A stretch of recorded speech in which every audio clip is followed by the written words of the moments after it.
ఎవరైతే దేవుని తమ దేహములోనికి, ప్రాణాత్మల్లోనికి ఆహ్వానిస్తారో, దేవుని పరిశుద్ధాత్మను తమ యందు కలిగి ఉంటారో, వాళ్లలో నుంచి జీవజల ప్రవాహములు బయలుదేరుతాయని యోహాను సువార్త 7వ అధ్యాయములో సాక్షాత్తు యేసు ప్రభు వారే చెప్పాడు. వాస్తవంగా జీవజల ప్రవాహాలు ఎక్కడో ఉంటే మనం పోయి దాహం తీర్చుకునేది వేరు. ఎవరైతే దేవునికి ప్రతిష్ఠితులై తమ దేహమును దేవునికి ఆలయముగా సమర్పిస్తారో, ప్రభునందు విశ్వాసముంచి పాపములు కడగబడి పరిశుద్ధపరచబడి రక్షణ పొంది పరిశుద్ధాత్మను పొందుతారో, ఆ పరిశుద్ధాత్మను తమ యందు కలిగి ఉన్న వారిలో నుంచి ఇక వాళ్ళు జీవజల ప్రవాహాల కోసం వెళ్ళటం కాదు, వారి కడుపులో నుండి జీవజల నదులు ప్రవహిస్తాయి, జీవజల ప్రవాహం వస్తుందని యోహాను సువార్త 7వ అధ్యాయము 38వ వచనంలో సాక్షాత్తు యేసు ప్రభువే చెప్పాడు. ఒక్కసారి ఆ వచనం చూడండి. నా యందు విశ్వాసముంచువాడెవడో లేఖనము చెప్పునట్లు వాని కడుపులో నుండి జీవ నదులు పారునని జీవ నదులు పారునని బిగ్గరగా చెప్పెను. తన యందు విశ్వాసం ఉంచబో వారు పొందబో ఆత్మను గురించి ఆయన ఈ మాట చెప్పెను. ఆయన యందు విశ్వాసం ఉంచి మారు మనసు పొంది పాపాలన్నీ కడుక్కొని బాప్తిస్మం పొంది పాపాలు కడిగేసుకొని పరిశుద్ధాత్మను లోపలికి ఆహ్వానించినటువంటి వారందరూ కూడా దేవుని ఆత్మను తమ యందు కలిగి ఉన్నారు. ఇక్కడ ఇన్నాళ్లలో బాప్తిసం పొందిన వాళ్ళు చేతులు ఎత్తండి.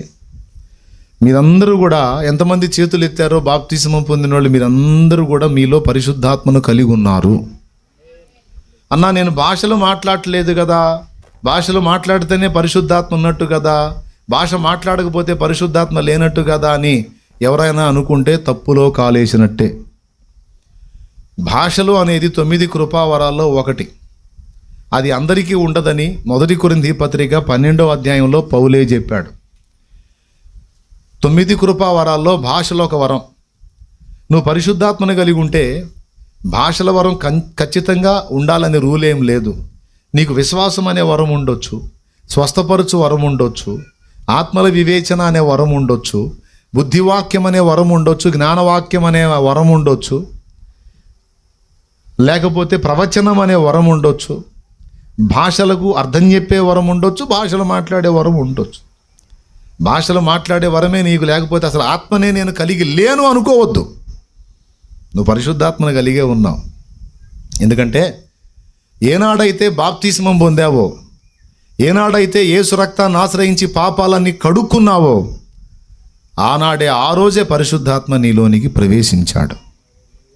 ఆయన నీలోనే ఉన్నాడు. నిద్ర వచ్చిన వాళ్ళు స్తోత్రం చెప్పండి. అది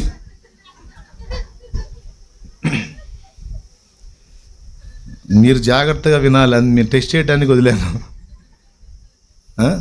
మెలకుతున్న వాళ్ళు చెప్పండి.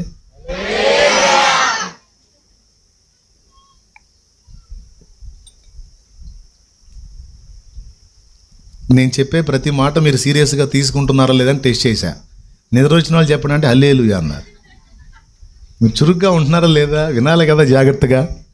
రైట్. ఇప్పుడు చెప్పండి. బాప్తిస్మం పొందినప్పుడు, పరిశుద్ధాత్మ అభిషేకం కోసం మనం ప్రార్థించుకున్నప్పుడు, దైవజనుల చేతులుంచి మన మీద ప్రార్థించినప్పుడు పరిశుద్ధాత్మ మన లోనికి ప్రవేశించాడు. నువ్వు పరిశుద్ధాత్మను కలిగే ఉన్నావు. పరిశుద్ధాత్మ నీలో కార్యం చేయకపోతే, ఆయన నీలో లేకపోతే అసలు యేసు ప్రభువును ఒప్పుకోవు నువ్వు. ఇది కూడా 1 కొరింథీ పత్రిక 12వ అధ్యాయం 3వ వచనంలో ఉంది. జస్ట్ రెఫరెన్స్ రాసుకో, తర్వాత చూసుకో. పరిశుద్ధాత్మ లేకుండా ఎవడు యేసు ప్రభు అని ఒప్పుకోడట. ఇప్పుడు లోకంలో అన్యుల్ని మీరు అడగండి, యేసు ప్రభు ఎవరంటే ఒకడు అంటాడు ఆయన మనలాంటి మనిషి అంటాడు, ఒకడు అంటాడు దేవుడు అంటాడు. దేవుడు అంటే మనం నమ్ముకోవచ్చు అంటే నా గోదరదలే అంటాడు. అంటే నమ్మినట్టు మాట్లాడతారు కానీ హృదయంలో అంగీకరించరు. అలా అంగీకరించాలంటే వారి హృదయంలో పరిశుద్ధాత్మ కార్యం చేస్తేనే అది జరుగుతుందిట. నేను చెప్పలా, కొరింథీ పత్రిక 12:3లో 1 కొరింథీ 12:3లో పౌలు చెప్పాడు. కాబట్టి ఇక్కడ కూర్చున్న మీలో ఎంతమంది యేసు ప్రభు నా రక్షకుడు, నేను ఆయన నమ్మి బాప్తిస్మం పొందానని చేతులు ఎత్తుతారా? ఎత్తండి. గుడ్. మీరందరూ కూడా పరిశుద్ధాత్మను కలిగి ఉన్నారు. సంతోషంతో చప్పట్లు కొట్టి దేవుని మహిమపరచండి. ఎందుకు కొట్టారు? పరిశుద్ధాత్మను నేను కలిగి ఉన్నానో లేదో, నాలో దేవుని ఆత్మ ఉన్నాడో లేదనే డౌట్ ఇన్నాళ్ళు మీకు ఉండింది కదా, ఇప్పుడు క్లారిటీ వచ్చింది. నీలో నిజంగానే దేవుని ఆత్మ ఉన్నాడు. అసలు ఆయన నీలోనికి ప్రవేశించడానికే బాప్తిసం పొందమన్నాడు. పాత్రని పొద్దున్నే లేచి కడుగుతున్నామంటే అర్థం ఏంటి? ఆ పాత్రలో ఇక రైస్ పోసి వండబోతున్నామని అర్థం. దాన్ని వాడుకోవడానికి మొదలు పెట్టబోతున్నామని అర్థం. దాంతో పని చేయబోతున్నామని అర్థం. అర్థమైందా? ఇల్లు కడుక్కొని శుభ్రం చేసుకున్నాము అంటే అర్థం ఏంటి? ఇప్పుడు ఇల్లు మారుతున్నామండి, ఒక ఇంటి నుంచి ఇంకో ఇంటికి వస్తున్నాం. వచ్చేటప్పుడు అంతా సామాన్ తీసుకుని వస్తాం. ముందు లేడీస్ చేసే పని ఏంది? ఫస్ట్ పోయి ఏం చేస్తారు? ఆ పాత వ్యక్తులు ఎలా ఉంచారో, ఆ బాత్రూమ్ ఎలా ఉందో, ఆ కిచెన్ ఎలా ఉందో, ఆ హాల్ ఎలా ఉందో మొత్తం చూసుకొని, వాళ్ళు శుభ్రంగా చేసినా సరే మనకు తృప్తి ఉండదు. మనం వెళ్ళేటప్పుడు మళ్ళా ఊడ్చుడు, కడుగుడు, తుడుచుడు మొదలైన కార్యక్రమాలు, శుభ్రపరిచే ప్రక్రియ అయిన తర్వాతే గృహప్రవేశం చేస్తాం. ఎంతమంది ఒప్పుకుంటారు? అంటే ఇంట్లోకి ప్రవేశింపక మునుపు ఇల్లు కడుగుతాం, శుభ్రం చేస్తాం. అలాగే పరిశుద్ధాత్ముడు మనలోనికి ప్రవేశించబోయే ముందు బాప్తిస్మం ద్వారా పాపాలు కడిగేసుకో అంటాడు. ఎందుకు కడుక్కోమంటాడు? ఆయన ఎంటర్ అవ్వడానికి. కాబట్టి ఎప్పుడైతే మారు మనసు పొంది బాప్తిస్మం పొంది పరిశుద్ధాత్మను ఆహ్వానించావో, ఆనాడే దేవుని ఆత్మ నీలోనికి ప్రవేశించాడు. ఇది పాయింట్ నెంబర్ 1, గుర్తుపెట్టుకోండి. ఇక రెండవ సంగతి చెప్తున్నాను, జాగ్రత్తగా వినండి. మంచి వచనం చదివించాను, దీని మీద మంచి ధ్యానం ఉంది, అందరూ వినాలి. ఎప్పుడైతే పరిశుద్ధాత్మ మనలోనికి ప్రవేశిస్తాడో, ఇక మన గురించి వాక్యం ఏం చెప్తుందంటే, సాక్షాత్తు యేసయ్య ఏం చెప్తున్నాడంటే, అప్పటిదాకా దాహం తీర్చుకోవడానికి దారులు వెతికిన వ్యక్తి ఇక అనేక మందికి దాహం తీర్చడానికి తానే ఒక జీవనదిగా మారిపోతాడు అన్నాడు. ఇప్పుడు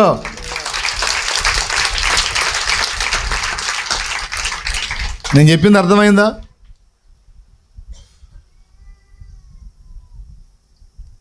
నాన్న కూర్చోండి, నాన్న వచ్చేయండి, లోపలికి వచ్చేయండి. చైర్ ఉంటే చైర్లో కూర్చోండి నాన్న. నాన్న అడ్డం నిలబడ్డాను నాన్న, నాకు కూర్చోండి, ఎక్కడోళ్ళు అక్కడ ప్రశాంతంగా కూర్చోండి.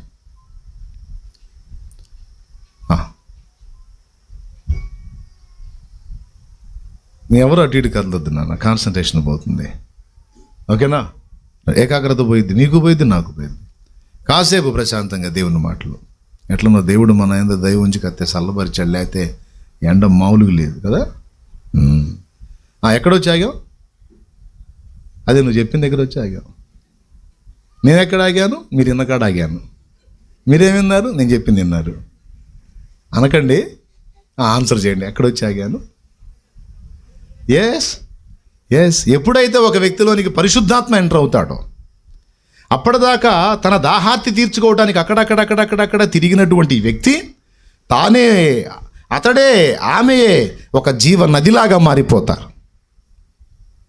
ఇక వారి నుండే ప్రవాహం బయలు వెళుతుంది అని యేసయ్య చెప్పాడు. దాన్నే భక్తులు పాటగా పాడారు. జీవనదిని నా హృదయములో ప్రవహింపజేయుమయా, జీవనదిని నా హృదయములో ప్రవహింపజేయుమయా, బలహీన సమయములో నీ బలము ప్రసాదించుము, బలహీన సమయములో నీ బలము ప్రసాదించుము,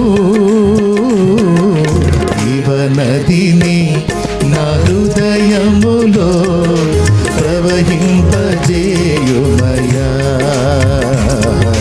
జీవనదిని నా హృదయములో ప్రవహింపజేయుమయా. రెండు జరుగుతాయండి. అప్పటిదాకా ఆత్మదాహం తీరక తిరుగుతున్న మనిషికి ఎప్పుడైతే యేసునందు విశ్వాసం ఉంచి మారు మనసు పొంది బాప్తిస్మం పొంది పరిశుద్ధాత్మను లోపలికి చేర్చుకుంటాడో, అప్పుడు తన ఆత్మదాహం తీరుద్ది. ఇక ఎటు వెళ్ళడు. ఇక అంతకుముందు ఇప్పుడంటే యేసు ప్రభువుని నమ్ముకున్నాను. అంతకుముందు విగ్రహారాధన చేశాను నేను ఆల్రెడీ ఒక గుడికి వెళ్తున్నాను అనుకో, ఎవరన్నా నా ఫ్రెండ్ తగిలి అరే ఈ గుడి కాదు కానీ ఫలానా దగ్గర బాగా సత్యంగా సాయం జరుగుతుందంట అనగానే మళ్ళీ అటుపోయేవాడు. మళ్ళీ కొద్ది రోజులు అటు నడవగానే ఇంకొకటి కనపడి ఫలానా దగ్గర అసలు మామూలుగా లేదంట అనగానే మళ్ళీ అటుపోయేవాడు. అట్లాగా ఎన్ని చెప్పారో అన్నీ తిరగటమే పని. ఎందుకు తెలుసా? ఆత్మదాహం తీరక, తృప్తి దొరకక, వెతికిన మనస్సుకు శాంతి లభించక, ఈ గుడి, ఆ గోపురం, ఆ స్థానం, ఈ స్థానం, అక్కడంట ఇక్కడంట అని చివరికి బస్ స్టాపుల్లో ప్లాట్ఫామ్ మీద కూడా పండుకొని మరీ జర్నీలు చేశాను. ఉమ్ములు చండాలం అంతా ఊసిన దగ్గర కూడా మరేం చేద్దాం, ఒక ఊరు జర్నీ చేసి రిటర్న్ అయితే మధ్యలో బస్ స్టాండింగ్లో పండుకోవాల్సి వచ్చింది. ప్లాట్ఫామ్ దగ్గర అంతా ఉమ్ములు చండాలం. అయినా సరే భక్తి కోసం అక్కడే పండుకున్నాం. తృప్తి లేదు, దాహం తీరలేదు, ఇక సరిపోయింది, ఇక్కడ ఆగవచ్చు అనే ప్రశ్నే లేదు. ఆ గుడి అక్కడక్కడ తిరుగుతూ ఉండేవాడిని. నేనే కాదు, ఫ్యామిలీ కూడా. ఎప్పుడైతే యేసు ప్రభు దగ్గరకు వచ్చానో ఇక చాలనిపించింది. అది నా పాయింట్. ఇక మళ్ళీ ఇంకో దగ్గరికి వెళ్ళాలి, ఇంకో చోట ఇంతకంటే గొప్పది ఉంది అన్న ప్రశ్నే లేదు. అందుకే బైబిల్లో భక్తులు అన్నారు, నువ్వు నాకు చాలిన దేవుడవు అని. Praise the lord. ఇక యేసయ్య దగ్గరికి వస్తే ఇక స్టాండ్ వేయాల్సిందే, ఇంకా కదలాల్సిన అవసరం లేదు. అంతకుముందు స్టాండ్ తీయటం, ఇక్కడికి వచ్చి ఒక దగ్గర స్టాండ్ వేయటం, మళ్ళీ అక్కడ నుంచి మళ్ళీ స్టాండ్ తీసుకుని ఇంకో చోటకి అట్లా సైకిల్ తిరుగుతూనే ఉండేది. యేసయ్య దగ్గరికి వచ్చింది, ఇక బండి ఆగిపోయింది, ఇంక ఎట్టుబాట్ల. ఎందుకు? దాహము తీరింది, దాహం తీరింది, తృప్తి కలిగింది. ఒక దేవుడు అని నేను మొక్కడానికి తగినటువంటి క్వాలిటీస్ 100% యేసులో కనబడ్డాయి. అంతేకాదు, ఒక మనిషిగా నేను ఎదుర్కొంటున్నటువంటి సకల సమస్యలకు, సమస్త ఇబ్బందులకు, సమస్త ప్రతికూలతలకు సమాధానం ఒక్క యేసులోనే దొరికింది నాకు. అంటే అంతకుముందు ఏంటంటే డబ్బులకు ఒక దేవుడు, విద్యకు ఒక దేవుడు, బలానికి ఒక దేవుడు, ఏమండి సంతానానికి ఒక దేవుడు, పెళ్ళికి ఒక దేవుడు, పెటాకులకు ఒక దేవుడు, ఇట్లా రకరకాలుగా కల్పించుకొని తిరిగాము. ఇప్పుడు అసలు శక్తికి, జ్ఞానానికి, సమస్తానికి మాదిరి కావాలన్నా, బలం కావాలన్నా, జ్ఞానం కావాలన్నా, ఆత్మరక్షణ కావాలన్నా, దేహానికి విడుదల కావాలన్నా, మనసుకు శాంతి కావాలన్నా, శరీరమునకు స్వస్థత కావాలన్నా, ఆత్మకు రక్షణ కావాలన్నా, సమాజంలో బ్రతకడానికి జ్ఞానం కావాలన్నా, సైతాను తనడానికి జ్ఞానం కావాలన్నా, పరలోకం చేరడానికి జ్ఞానం కావాలన్నా, ఈ భూమి మీద నీ మనుగడకు అవసరమైన సమస్త జ్ఞానము, శక్తులన్నీ కూడా ఆ ఒక్కనిలోనే ఉన్నాయి, ఒక్కళ్ళలోనే దొరికినాయి. ఇంకా దానికొకళ్ళు, దీనికొకళ్ళు, దానికొకళ్ళు, ఇంకేం లేదు. అర్థమైందా? సూపర్ స్పెషాలిటీ ఆసుపత్రి లాగా. సింపుల్గా మనకు అర్థమయ్యే భాషలో చెప్పాలంటే, మామూలు హాస్పిటల్స్ ఉంటాయి. కంటి డాక్టర్ దగ్గరికి వెళ్తే కంటికే చూస్తాడు. సార్ ఈ దవడ పన్ను ఏందో నొప్పిగా ఉంది సార్ అంటే, డెంటిస్ట్ దగ్గరికి వెళ్ళండి రాస్తాను అంటాడు. ఏం సార్ మీరు చూడటం లేదు సార్, నేను కంటికే అంట. అర్థమైందా? ఐ స్పెషలిస్ట్ అన్నమాట. పంటి సమస్య అంటే డెంటల్ డాక్టర్ దగ్గరికి వెళ్ళాలి, డెంటిస్ట్ దగ్గరికి వెళ్ళండి. కొంచెం ఏందో సార్ ఈ గుండెల్లో కొంచెం నొప్పిగా ఉంటుందండి అంటే, అట్లయితే కార్డియాలజిస్ట్ దగ్గరికి రాస్తానండి, అడిగిపోండి అంటే గుండె హాస్పిటల్. అర్థమైందా? ఒక్కొక్క దానికి ఒక్కొక్కటి అన్నట్టు. ఇప్పుడు యేసు ఏంటో తెలుసా, యేసయ్య ఏం తెలుసా, మొత్తం అన్నీ ఆయన దగ్గర ఉంటాయి. సంతోషం ఎచట ఉందని, సమాధానమెచట నాకు దొరికేనని, సంతోషం ఎచట ఉందని, సమాధానమెచట నాకు దొరికేనని, జగమంతా తిరిగాను, జనులందరినడిగాను, జగమంతా వెతికాను, జనులందరినడిగాను, చివరికది నీలోనే కనుగొన్నాను, చివరికది నీలోనే కనుగొన్నాను. ఎంత మంచి దేవుడవయ్యా యేసయ్యా, చింతలని తీరేనయ్యా నిన్ను చేరిన, నా చింతలని తీరేనయ్యా నిన్ను చేరగా. ఆమేన్. మస్తు మస్తు పాటలు, ఓల్డ్ సాంగ్స్, గోల్డ్ సాంగ్స్.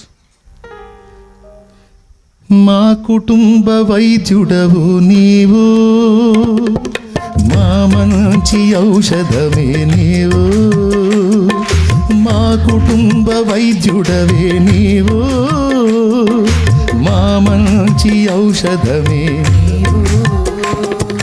నా వ్యాధి బలహీన సమయాలలోన, నా వ్యాధి బలహీన నాతో ఉండే దేవుడవేవో, నాతో ఉండే దేవుడవేవో. యేసయ్యా యేసయ్యా యేసయ్యా యేసయ్యా యేసయ్యా యేసయ్యా యేసయ్యా. మాట్లాడే దేవుడవే నీవు, మాట్లాడని చెట్టు నీవు కావు, మాట్లాడని రాయివి చెట్టు నీవు కావు, మాట్లాడే దేవుడవే నీవు.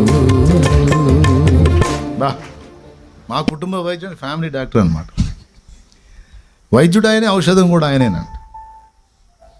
ధనం ఆయనే, శ్రీమంతుడు. బలం ఆయనే, సర్వశక్తి గల దేవుడిని అన్నాడు. రోగానికి ఔషధం ఆయనే, స్వస్థపరచు యెహోవా అని అన్నాడు. భయంలో ధైర్యం ఆయనే, నేను నీకు తోడై ఉన్నాను అన్నాడు. శత్రువుకి అడ్డు తగిలేది ఆయనే, నీ ముందు నడుచువాడు యెహోవాయే అన్నాడు. బరువు మోసేది ఆయనే, నీ భారం యెహోవా మీద మోపము, ఆయనే నిన్ను ఆదుకొనును. ఎన్ని లేఖనాలు. ఇంకెటు పోదాం చెప్పండి, ఇంకెటు పోదాం? మనకు చాలకపోతేగా. ఇంకా ఆయన దగ్గర ఉన్న కొన్నే మనం వాడుతుంది, ఇంకా బోల్డ్లన్నీ ఉన్నాయి. మరి నీ దగ్గర దమ్ముంటే. అని అర్థమైంది నేను చెప్పింది. ఇప్పటికి నువ్వు అడుగుతుంది కొన్ని, ఇంకా యేసయ్య దగ్గర నీవు ఊహించనన్ని ఉన్నాయి. కాబట్టి తిరిగి తిరిగి తిరిగి తిరిగి తిరిగి తిరిగి విసిగి వేసారిన వాళ్ళందరూ కూడా దాహం తీరి తృప్తి చెందాలంటే యేసు నొద్దకు వస్తే చాలు, ఖతం, ఇక ఆగిపోద్ది బండి, ఇంకా పోదు. యేసయ్య దగ్గరికి వచ్చి కూడా మళ్ళీ ఎటన్నా పోయాడంటే ఇంకా వాడి గతికి అంతే సంగతులు, కష్టం ఇక. ఎందుకంటే దొరకాల్సిందంతా ఆయన దగ్గర ఉంది. ఆయన దగ్గర ఒకడు పొందనిది ఇక ఇంకొక చోట దొరకదు. అర్థమైందా? నిజంగా అర్థమైందా? ఇప్పుడు చెప్పండి. దాహము కొద్దీ అటు అటు ఆ గుడి గోపురం అని తిరిగాను కదా, యేసయ్య దగ్గరికి వచ్చిన నాకు ఏమైంది? దాహం మీకు తీరిందా? నాకు తీరింది. మీకు తీరలేదా? సరిపోయింది కదా, యేసయ్య చాలు. ఓకే, ఇప్పుడు ఏం జరిగిందంటే రెండు జరుగుతాయని చెప్పాను. రక్షణానుభవంలోనికి వచ్చి బాప్తిస్మం పొంది పరిశుద్ధాత్మను పొందుకున్న వానికి నంబర్ 1 దాహం తీరుతుంది. నంబర్ 2 ఇతరులకే తను దాహం తీర్చే వ్యక్తిగా మారిపోతారు. ఎందుకంటే తనలో ఆయన నివాసం ఉంటాడు కదా. ఎవరుంటారు? పరిశుద్ధాత్ముడమ్మా. సరే యేసయ్య అనుకో, ఎవరుంటారమ్మా మనలో? ఎప్పుడు వచ్చాడమ్మా? ఇల్లు గడిగినప్పుడు వచ్చాడు. ఇల్లు ఎప్పుడు గడిగామమ్మా? బాప్తిసం మొదట ఇల్లు గడగడం అమ్మా. ఆయన మనలోనికి వచ్చిన తర్వాత ఇక దేవుని ఆలయముగా మనం మారిపోతాం. ఇప్పుడు చెప్పండి, దేవుడు ఈ మందిరంలోనే ఉన్నాడా? మనలో కూడా ఉన్నాడా? అవునా? కన్ఫామ్గా ఉన్నాడు. నువ్వు ఎక్కడున్నా ఆయన సన్నిధి నీతోనే ఉంటుంది. ఏలియా అంటాడు అహాబు రాజు ముందుకెళ్ళి, ఎవని సన్నిధిని నేను నిలిచి ఉన్నాను ఆ యెహోవా జీవము తోడు, ఇక నుంచి 3.5 సంవత్సరం ఆకాశపు మంచైన వర్షమైన కురవదు అని అహాబు రాజు ముందుకెళ్ళి, నేను ఎవని సన్నిధిని నిలిచి ఉన్నాను ఆ యెహోవా జీవము తోడు అంటాడు. తాను నిలిచింది యెహోవా సన్నిధినా అహాబు సన్నిధినా? అహాబు ముందుకెళ్ళి యెహోవా సన్నిధిలో నిలిచున్నాను అంటాడండి. అంటే యెహోవా ఏలియాతోనే ఉన్నాడు. అది విషయం. యెహోవా ఎవరితోడున్నాడు? ఏలియా ఎక్కడుంటే అక్కడ ఉంటాడు ఆయన. యాకోబుతో ఏమన్నాడు? యాకోబు, నీవు ఐగుప్తుకు పొమ్ము, నీ కుమారుడైన యోసేపు నీ కనుల మీద తన చేతులుంచును, నేను నీతో కూడా వస్తాను అన్నాడు. ఆ మాట అంటాడు, నేను నీతో కూడా ఐగుప్తుకు వచ్చేదను అంటాడు. బా, ఇప్పుడు చెప్పు, దేవుని సన్నిధిలోకి వచ్చినప్పుడు ఆయన ఇక్కడ నీతో ఉంటాడు.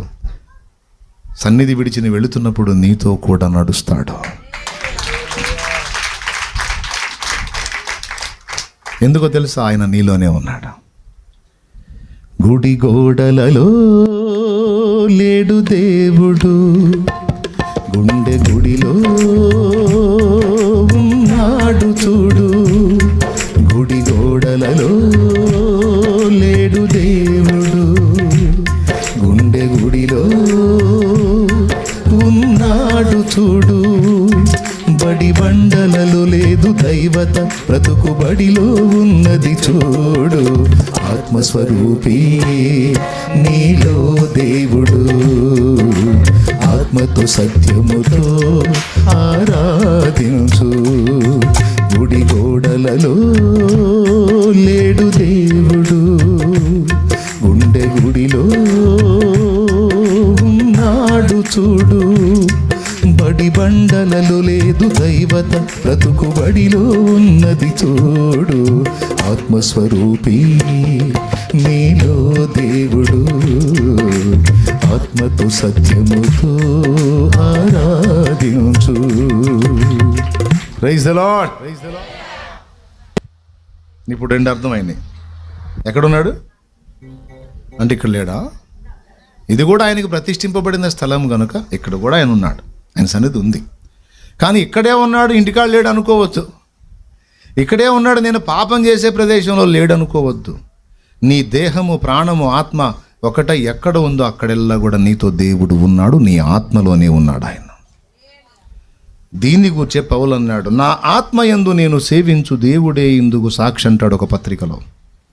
ఎక్కడ సేవిస్తున్నాడంట దేవుణ్ణి? నా ఆత్మ యందు. అంటే దేవుని ఉనికి ఎక్కడ ఉంది? మనలో ఆత్మలో ఉంది. అందుకే దేహమాలిన్యం దేవునికి అంటదు. శరీరంతో ఇప్పుడు మన శరీరం మురికి కదా, అర్థమైందా? తినేదంతా మంచిది, స్వీకరించేదంతా మంచిది, విసర్జన అంతా కూడా అసహ్యమైంది. అర్థమైందా? మన దగ్గర రెండు ఉంటాయి అన్నమాట. మంచి ఉంటుంది మన దేహంలో, మలమూత్రాదులు నిండిన దేహం కదమ్మా, అసహ్యమైనటువంటి దేహం కదా. ఇందులో దేవుడు ఎట్లుంటాడని డౌట్ ఉంటుంది కదా. ఇందులో ఆత్మ ఉంది, ఆ ఆత్మలో దేవుడు తన స్థానాన్ని ఏర్పరచుకున్నాడు. అర్థమైందా? అయితే ఆ ఆత్మ ఈ దేహంలో ఉంటుంది, ఆ ఆత్మలో దేవుడు ఉన్నాడు, ఇద్దరు కలిసి ఈ దేహంలో ఉన్నారు కనుక దేహాన్ని పవిత్రంగా కాపాడుకోమన్నాడు. ఏమన్నా అర్థమైందా? అర్థం కానివాళ్ళు స్తోత్రం చెప్పండి.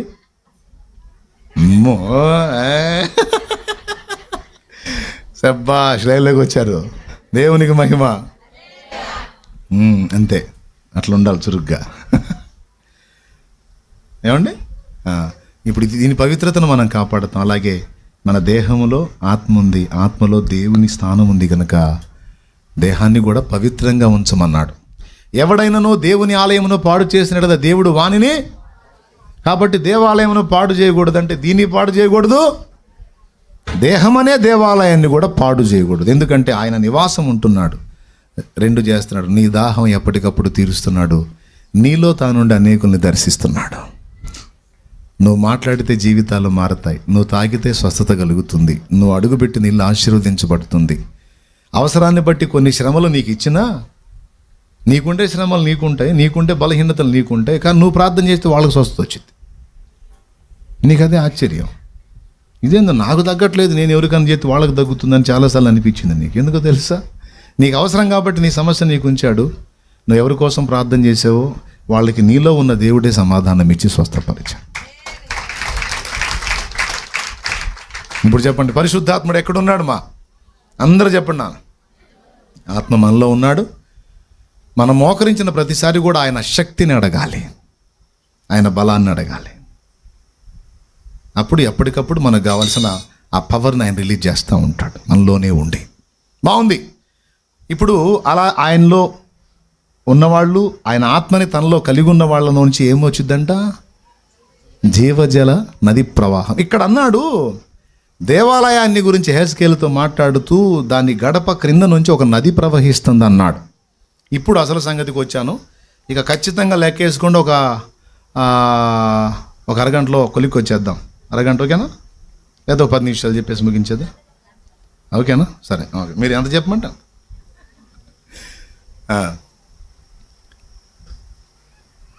నేను అరగంట అని గంట చెప్పినా సరే అరగంట అనుకోండి, ఓకే. పాయింట్కి వస్తున్నాను. దేవాలయపు గడప క్రింది నుండి నది ప్రవహించింది. అది దేవాలయములో నుంచే వచ్చింది. ఆ నది ప్రవహిస్తుంటూ భక్తుడు చూస్తుండగా చూపించేటువంటి దూత కొలిచాడు.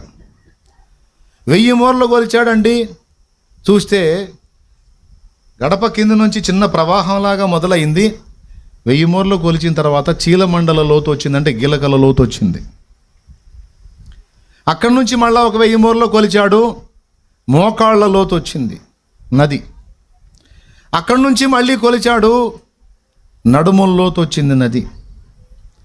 అక్కడి నుంచి మళ్ళీ కొలవడానికి ఇక అందట్లా. అంటే బయలుదేరిన దగ్గరేమో నేల కచ్చుకొని ఉంది, తర్వాత చీలమండల లోతు, తర్వాత మోకాళ్ళ లోతు, తర్వాత నడుముల లోతు, ఆ తరువాత మునిగిపోయేంత లోతు. చివరికి ఈ దరి నుంచి ఆ దరికి దాటలేనంత పెద్దదైపోయింది ఆ నది. ఆ నదిని గురించి మాట్లాడుతున్నాడు. అది ఎక్కడి నుంచి వచ్చింది? దేవాలయం నుండి వచ్చింది. బాగా వినండి. ఈ నదిని గురించి నేను ఎందుకు చదివించానంటే, ఆ నది ప్రవహించి అరబాలో పడుతుందట. అరబా అనేది ఒక లోయ. ఆ లోయ ఏమిటంటే మృత సముద్రం. ఏం సముద్రం? మృత సముద్రం. ఈ మృత సముద్రాన్ని గురించి 2 మాటలు చెప్తాను మీకు. హెర్మోను పర్వతం మీద నుంచి మంచు కరిగి ఒక నదిలాగా ప్రవహించి గలిలయ సముద్రంలోకి చేరుతుంది నీరు. బాగా వినండి. హెర్మోను మంచు కరిగి గలిలయ సముద్రం అవుతుంది. గలిలయ సరస్సు, సముద్రము అంటారు దాన్ని. స్వచ్ఛమైన నీరు. గలిలయకు నీరు ఎక్కడి నుంచి వస్తుందంటే హెర్మోను పర్వతం మీద నుంచి వస్తుంది. ఆ గలిలయ ఫుల్ అయిన తర్వాత అదనపు నీరు ప్రవహించిద్ది పక్కకి. ఆ ప్రవహించేటువంటి నదే యోర్దాను నది. అర్థమైందా? ఫస్ట్ ఎక్కడి నుంచి స్టార్ట్ అయింది? హెర్మోను పర్వతం మీద నుంచి గలిలయ సరస్సుకు వస్తుంది. అది ఫుల్ అయిన తర్వాత అదనపు జలాలు ఎక్కడికి పోతున్నాయి? యోర్దాను నదిగా మారి ప్రవహించిపోయి అరబాలో కలుస్తుందంటే మృత సముద్రానికి చేరుతుంది. గలిలయ సరస్సులో మంచినీటి నిల్వలు ఉంటాయి. మృత సముద్రంలో విపరీతమైన ఉప్పు. బాగా వినాలి. ఎంత ఉప్పు అంటే, ఒకప్పుడు ఆ ఉప్పంతా భూగర్భంలో ఉండేది. సొదొమ గొమొర్రాల మీద దేవుడు ఉగ్రత కుమ్మరించినప్పుడు, సొదొమ గొమొర్రా మనుషుల పాపం విస్తారమైందని దేవుడే వచ్చి దాన్ని నాశనం చేశాడు. మీకు గుర్తుందా? ఎట్లా నాశనం చేశాడు? అదే లోతు భార్య ఉప్పు స్తంభం అయ్యే స్టోరీ ఉంది కదా. ఏం కురిపించాడు? అగ్నియు గంధకములను కురిపించాడు. పైనుంచి కురిసింది అగ్ని గంధకం. మరి లోతు భార్య ఉప్పు స్తంభం ఎట్టయింది? వెనక్కి తిరిగి చూసింది. చూసి ఉప్పు స్తంభం ఎందుకయింది? పప్పు స్తంభం కావచ్చుగా, అవునా? లేకపోతే రాతి బొమ్మ కావచ్చుగా, లేకపోతే ఐస్ బొమ్మ కావచ్చుగా. ఉప్పు స్తంభం ఎందుకయింది అంటే, ఈ ఒక్క విషయం మర్చిపోకుండా గుర్తుపెట్టుకోండి. నాశనకరమైన కార్యాలు చేసేవాళ్ళు, దుష్ట పన్నాగాలు, దుష్ట కార్యాలు చేసే వ్యక్తులకు దేవుడు వాళ్ళ కిందనే పెట్టి ఉంచుతాడు బాంబు. వాళ్ళ కింద బాంబు ఉందన్న సంగతి వాళ్ళకి తెలియదు. మిడిసి పడతా ఉంటారు, ఎగురు పడతా ఉంటారు. ఆగరా, కాస్త ఆగమ్మా, ఆగయ్య అంటే ఆగరు. మనం అనుకుంటాం మంచి వాళ్ళు పోతున్నారు, వీడు పోవట్లేదు, వీడి వినిమాల, వీడి నడమంత్రం అని కొంతమంది దుర్మార్గంగా వ్యవహరిస్తుంటే, ఆ దుర్మార్గపు మనస్తత్వాలు కలిగిన వాళ్ళని గురించి మనం అనుకుంటాం దేవుడు కూడా ఏందో ఈయన ఏం చేయట్లే అని. కానీ ఆశ్చర్యం చెప్పనా, దేవుడు వాడి కిందే సెట్ చేసి ఉంటాడు బాంబు. ఆ సమయం వచ్చినప్పుడు వేలిద్ది అంతే. అప్పటిదాకా అసలు ఆయన కూడా ఏం పట్టినట్టే ఉంటాడు, నేను కూడా ఈయన ఏం చేయట్లేదని.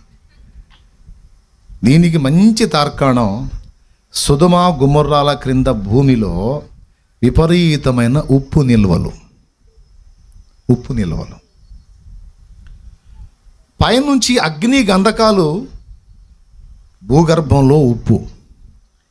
ఒక భారీ విస్ఫోటనం చేయాలంటే కొండరాళ్లకు మందు పాత్ర పెడతారు, తెలుసా మీకు? నక్సల్స్ మందు పాత్ర పెట్టినా, కొండల్ని పేల్చడానికి మందు పాత్ర పెట్టినా, నల్లమందున్న తోట ఎంత ఉంటుందండి? ఇంత ఉంటుంది తోట. ఏమయ్యా మీకు తెలుసుగా? మీకెట్ట తెలుసు? మీరేం బాంబులు పెట్టారైంది? నేను చూశాను కాబట్టి నాకు తెలుసు. ఇంతే ఉంటుంది తోట, దానికి వత్తి ఉంటుంది. అర్థమైందా? ఇంతే. అయితే దాన్ని ఏం చేస్తారంటే ఒక రాతికి బెజ్జం వేసి దీన్ని లోపల పెట్టి దానికి ఒత్తిడి తగలకుండా దాని నిండా ఉప్పు కూరుస్తాడు. ఉప్పు ఎంతమందికి తెలుసు ఈ సంగతి? ఆ రంధ్రం నిండా ఉప్పు కూరుస్తాడని ఎంతమంది తెలుసు? తెలిస్తే చేతులు ఎత్తండి. ఓయబ్బా, చాలామందికి తెలుసు. చాలు, నాకు చాలా సాక్షికాలు దొరికినాయి. ఎందుకో ఉప్పు తెలుసా? లోపల వత్తిలో ఉన్న నలమందు అగ్ని తగిలినప్పుడు బ్లాస్ట్ అయింది. ఆ పగులుని తీవ్రత పెంచడానికి ఉప్పు, దానిలో నుండి ఉత్పత్తి అయ్యేటువంటి అగ్ని శక్తిని పెంచడానికి ఉప్పు.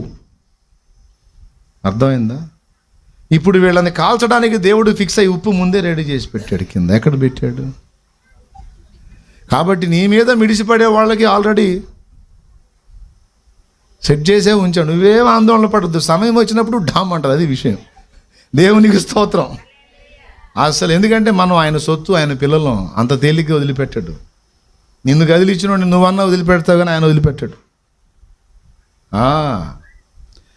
పైనుండి అగ్ని గంధకాలు కురిపించినప్పుడు ఆ అగ్ని గంధకాలు భూమి మీద పడి పేలిన ధాటికి భూమిలో ఉండే ప్లేట్స్ ఉంటాయండి. ఆ ప్లేట్స్ కదిలి భూగర్భంలో ఉన్న ఉప్పు పైకి జిమ్మింది. అర్థమైందా? అలాంటి బ్లాస్టింగ్ జరిగిద్ది గనక వెనక్కి చూడొద్దన్నాడు. ఓరు దేవుడు ఓరుతో లోతుతో అన్నాడా లేదా? మరి ఆమె చూడవచ్చా? ఏం చేసింది? చూసేటప్పటికి ఆ రేగిన ఉప్పు వచ్చి కమ్మేసింది మొత్తం. అంటే మీరు భూగర్భం నుంచి 1 కిలో 1/2 కిలో వచ్చింది అనుకోవద్దు ఉప్పు. అది మనం కొంటే వచ్చింది మార్కెట్లో 1 కిలో 1/2 కిలో. భూగర్భంలో పేలుడు సంభవించి ఉప్పు లేచిందంటే కొండలాగా లేచి పడింది.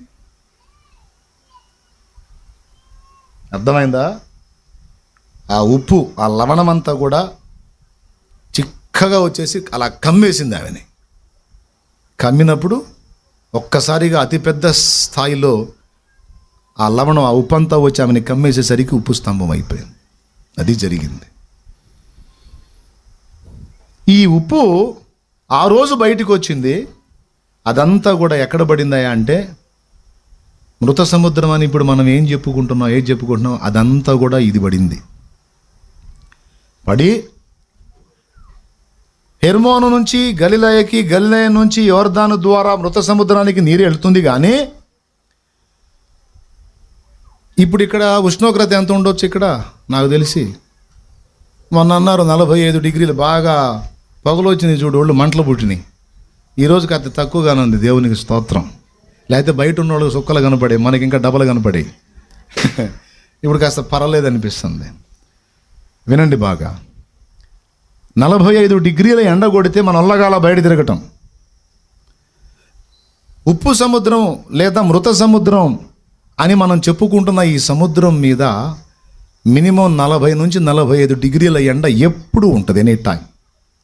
అందువల్ల ఈ ప్రవహించిన మంచినీరు అందులోకి పోయినా ఆ మంచినీరు ఎండకు ఆవిరైపోయి ఆ లవణంతో నిండిపోయినటువంటి ఆ ఉప్పు నీరే, అది కూడా ఎంత ఉప్పు తెలుసా? వినండి. సముద్రంలో మనం నీళ్లు నోట్లో పోసుకోగలమా? ఉప్పు. సముద్రంలో ఉండే ఉప్పు నీటిలో ఉప్పు శాతం 2.5 అయితే మృత సముద్రంలో ఉన్న ఉప్పు నీరులో ఉప్పు శాతం 9.6. అంటే మన సముద్రంలో ఉండే ఉప్పు నీరు కంటే ఇంచుమించు 7 రెట్లు ఎక్కువ ఉప్పు అన్నమాట. దానికి ఆ నీళ్ళకి థిక్నెస్ ఎక్కువ. అర్థమైందా? దానికి డెన్సిటీ అంటారు కదా, అది కూడా ఎక్కువ. దాన్ని బట్టి అందులో ఏ ప్రాణి బతకదు, ఏ ప్రాణి బతకదు. నువ్వు పోయి అందులో దూకావనుకో మునగో. అసలు నీకు పడవ అవసరంలా, ఏం అవసరంలా, ట్యూబ్ అవసరం, ఏం అవసరంలా, లైఫ్ జాకెట్ కూడా అవసరంలా. ఎగిరిపోయి దూకు, లోపలికి పో, బెండు మొక్కలాగా పైన వెళ్తావు. బాయ్ స్తోత్రం చెప్పు. ఎక్కడ? మృత సముద్రంలో.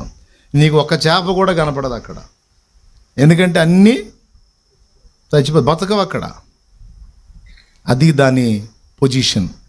దాన్ని అరవా సముద్రం అని, ఉప్పు సముద్రం అని, మృత సముద్రం అని నానా పేర్లు ఉన్నాయి.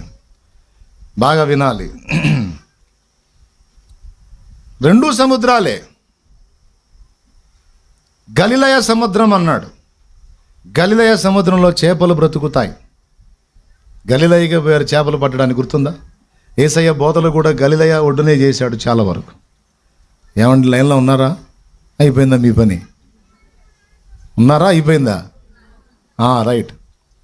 రెండు సముద్రాలే, ఒకటేమో గలిలయ, ఒకటేమో మృత సముద్రం. కానీ మృత సముద్రం ఏమో ఏ జీవిని బతకనీయదు, అన్నీ చంపేస్తుంది. అందుకని దాని పేరు మృత సముద్రం. వినాలి. కానీ గలిలయ ఉప్పు నిల్వలతో లేదు. వచ్చిన మంచినీరు మంచినీరుగానే ఉంటుంది. అనేక మందికి దాహార్తి తీరుస్తుంది. చేపలు బ్రతకడానికి అది ఆధారం అవుతుంది. అనేక మంది మనుషులు బ్రతకడానికి అది ఆధారమైంది. రెండు సముద్రాలే. ఒకటేమో చంపేసేది, ఒకటేమో బ్రతికించేది. ఓకేనా? రెంటికి ఒకే నీరు ప్రవహిస్తుంది. ఇది గమనించాలి. ఇప్పుడు ఈ విషయం నేను మీకు ఎందుకు చెప్పానంటే, దేవాలయము గడప క్రింది నుండి ప్రవహించేటువంటి ఈ నది ఏదైతే ఉందో, ఈ నది వెళ్ళి ప్రవహించి ఆ మృత సముద్రంలో కలుస్తుందట. ఇప్పటిదాకా మనం చెప్పుకున్న దాని ప్రకారం ఈ నీరు అక్కడికి పోయి అక్కడున్న ఉప్పుతో కలిసి థిక్నెస్ పెరిగి నీళ్ళే కానీ ఏ జీవి బ్రతకడానికి ఉపయోగపడని స్థితిలో ఉన్న మృత సముద్రం గురించి మనం ఇప్పటిదాకా విన్నాం. కానీ ఇక్కడ యెహెజ్కేలు 47లో చెప్తున్నటువంటిది ఏం తెలుసా? దేవాలయము క్రింది నుండి ప్రవహించే ఈ నది ప్రవహించి చీలమండల లోతు, మోకాళ్ళ లోతు, నడుముల లోతు అలా ప్రవహించి పోయి అందులో పడుతుంది కదా. అందులో పడ్డప్పుడంట ఆ మృత సముద్రపు నీరు మంచి నీరుగా మారుతుందట. ఇప్పటిదాకా అనేక జీవులకి మృత సముద్రంగా ఉండింది, ఇప్పుడు అనేకులకు జీవమునిచ్చే సముద్రంగా మారిపోద్దట. ఇది ఒక ప్రవచనాత్మకంగా దేవుడు పలికిన మాట. అక్షరాలా నిజంగా అది జరిగిద్దా భవిష్యత్తులో అంటే చూద్దాం. 1000 ఏళ్ల పాలనలో ఏమైనా జరగవచ్చు. ప్రస్తుతానికి యెహెజ్కేలు గ్రంథంలో దాన్ని ఎందుకు ప్రస్తావించాడంటే, దానికి 4 కోణములలో అర్థం చెప్పొచ్చు. ఆ 4 కోణాల్లో అర్థం 4 ముక్కల్లో చెప్పి ముగించకపోతే అప్పుడు అడగండి. మీలో ఎంతమందికి వాక్యాసక్తి ఉందండి? వాక్యం అంటే ఇష్టం ఎంతమందికి ఉంది? అంతేనా? వాక్యం వినాలనే ఆసక్తి ఉందా? అర్థం చేసుకునే కెపాసిటీ ఉందా? అట్టయితే అటు ఇటు ఉంటే ఓకే. చెబుతా.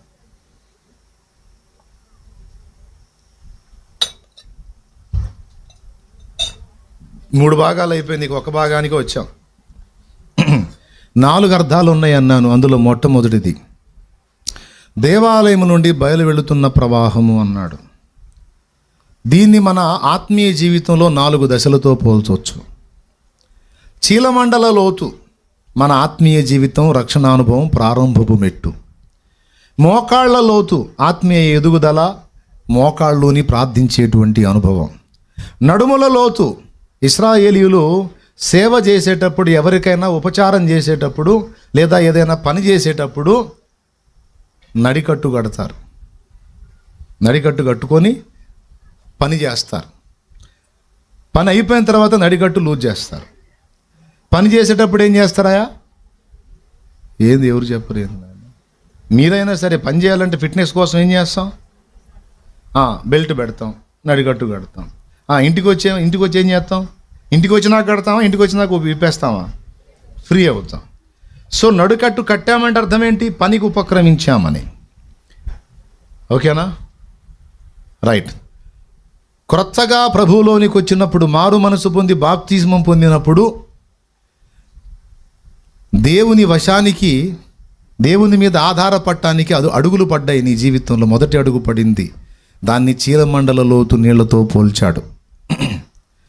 క్రొత్తగా నువ్వు రక్షణలోనికి వచ్చినప్పుడు 100% దేవుడికి లోబడవు.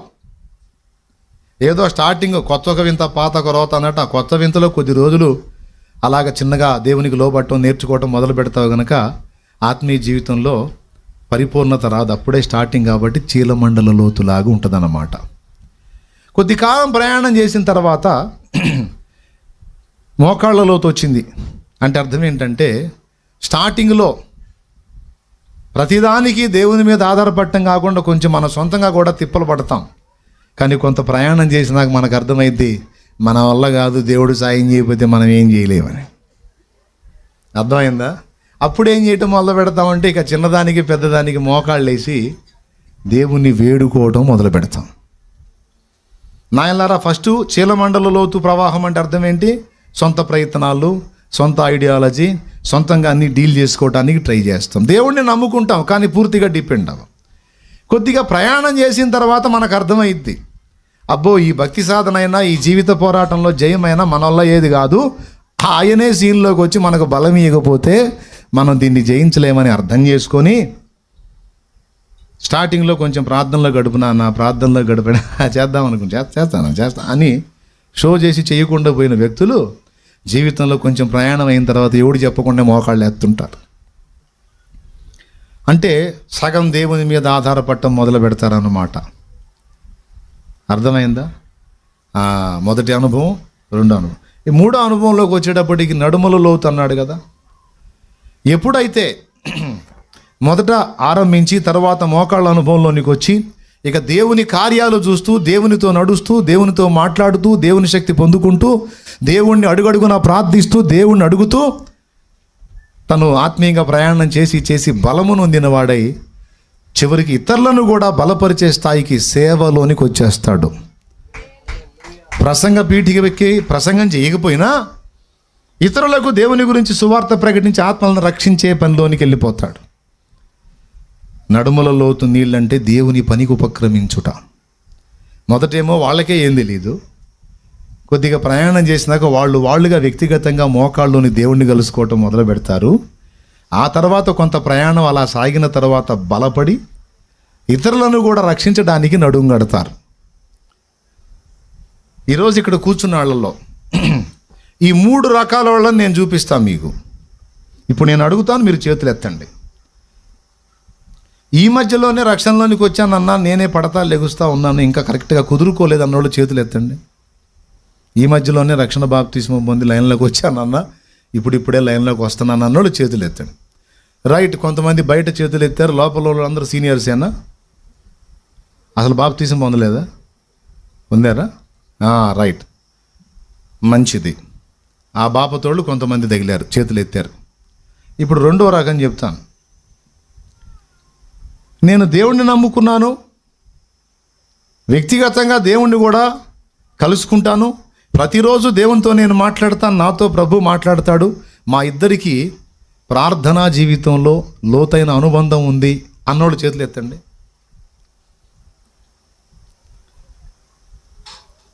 నేను నా ప్రభు వ్యక్తిగతంగా కలుసుకున్నాం, నేను నా యేసయ్యతో మాట్లాడుకుంటాను, నాకు రోజు అలవాటు ఉంది, ఆయన కూడా నాతో మాట్లాడతాడు, ఈ అనుభవం నాకుంది అన్నవాళ్ళు చేతులు ఎత్తండి. నాన్న దేవునికి స్తోత్రం కలుగును గాక. దించండి. ఈ అనుభవం నాకు ఇంకా రాలేదన్నా, ఇంకా నేను ఆయన వ్యక్తిగతంగా కలుసుకొని మాట్లాడేంత డెప్త్లోకి వెళ్ళలేదన్నోడు చేతులు ఎత్తండి. సిగ్గుపడదు, సీరియస్ మ్యాటరు. ఏందనుకున్నారు? అయిపోయింది, ఇక పావుగంట అన్న చాలా మంది ఉండేది ఆడ. తొందరగా స్పందించండి. ఇంకా అంత డెప్త్లోకి రాలా అంటే నువ్వు ఎంత చీలమండల లోతులోనే ఉన్నావు, ఇంకా నువ్వు మోకాళ్ళ లోతుకు రాలా. మోకాళ్ళ లోతు అనుభవంలోనికి వచ్చినప్పుడు ఇక నీకు మధ్యవర్తితో పని లేదు, నువ్వే ప్రార్థనా జీవితాన్ని ఏర్పరచుకుంటావు, నువ్వు దేవునితో కలుసుకుంటావు, ఆయన నీతో కలుసుకుంటాడు, నువ్వు ఆయన, ఆయన నువ్వు, మీ ఇద్దరికి పర్సనల్ కాంటాక్ట్ ఏర్పడింది. దాన్నే దేవునితో వ్యక్తిగత అనుబంధము అంటారు. అర్థమైందా? స్టార్టింగ్లో నాకు ఏర్పడలా, స్టార్టింగ్లో నేను బాప్తిజం అయితే పొందాను, కానీ ఇతరుల మీద ఆధారపడేవాడిని. వెళ్ళి ఆ సిస్టర్స్ వాళ్ళు అని ఆ అన్నోళ్ళు కానీ నన్ను కాస్త నడిపించి మోకాళ్ళు వేసి వాళ్ళు ప్రార్థన చేస్తుంటే వాళ్ళని చూసి మోకాళ్ళు వేయటం, వాళ్ళని చూసి ప్రార్థన చేయటం, వాళ్ళని చూసి బైబిల్ చదవటం, వాళ్ళని చూసి పాటలు పాడటం, వాళ్ళు ఏం పాడితే అది తీసుకొని పాడటం. ఎందుకంటే మనకు తెలియదు యేసుప్రభు పాటలు.